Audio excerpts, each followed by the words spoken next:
कांग्रेस खेमे से लालू प्रसाद यादव को कोई इंश्योरेंस नहीं मिलने के कारण थोड़ा आरजेडी में थोड़ी सी परेशानी बढ़ गई है।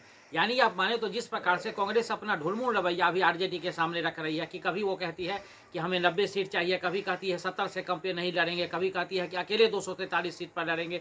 जिस प्रकार से उन्होंने प्रदेश अध्यक्ष भी चेंज कर दिया है और इससे लगता है कि आरजेडी के लिए थोड़ी मुश्किल बढ़ गई है। अब आरजेडी अपना नई राह बनाने की कोशिश कर रहे हैं और नई राह में वो बीएसपी की ओर जाना चाहती है। अभी अंदर खाने की बात करें तो अब आरजेडी के एक वरिष्ठ नेता से जब बात हो रही थी तो उन्होंने कहा कि हमारे पास कोई ऑप्शन नहीं, अगर बिहार में थर्ड फ्रंट बनता है, अगर थर्ड फ्रंट की माने तो सीपीआई, सीपीएम और पीके और कांग्रेस, यानी थर्ड फ्रंट बन जाने के बाद आरजेडी के लिए काफ़ी कठिन हो जाएगा।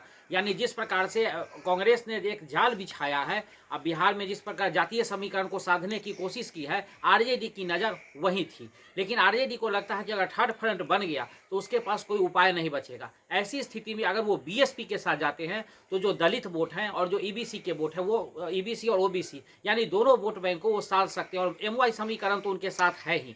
तो इस स्थिति में वो बीएसपी का रुख करना चाहती है। अब ये देखना है कि बीएसपी इस बात पर कितना यहाँ गठबंधन के लिए तैयार होती है, या ऐसे अगर देखेंगे तो बिहार में बीएसपी का कोई वजूद अभी दिख नहीं रहा है। हाँ, अगर पीछे की बात करेंगे तो बक्सर जैसे इलाके से एक आध बार ददन पहलवान जैसे नेता जो आरजेडी से निष्कासित हुए थे वो जीत चुके हैं। लेकिन अगर आप बात करेंगे कि वर्तमान समय में बीएसपी का बिहार में क्या वर्चस्व है या क्या उनका वोट प्रतिशत है, तो देखेंगे तो अभी कुछ भी नगण्य के बराबर है। यानी कि अगर बात करें बीएसपी के लिए तो उनके सारे वोट बैंक पर एक तरफ नीतीश कुमार का कब्जा है और कुछ जो बचे हुए थे उसमें कांग्रेस और आरजेडी शिरकत करती थी। लेकिन आरजेडी ऐसा फैसला क्यों लेना चाहती है, उसके साथ क्या मजबूरी है, ये तो आने वाले समय में पता चलेगा। लेकिन आरजेडी के अंदर खाने की बात मैं इसमें बता रहा हूँ कि ये चर्चा काफ़ी जोरों पर है और इसमें अखिलेश यादव कहीं ना कहीं भूमिका निभाना चाहते हैं कि अगर बीएसपी का आरजेडी के साथ यहाँ अगर गठबंधन होता है तो उत्तर प्रदेश चुनाव में भी आगामी जो उत्तर प्रदेश का चुनाव होगा उसमें एक प्लॉट तैयार हो जाएगा जहाँ पर अखिलेश यादव, बीएसपी और आरजेडी भी शिरकत कर सकते हैं। यानी आरजेडी को भी कुछ सीटें यूपी में मिल सकती है।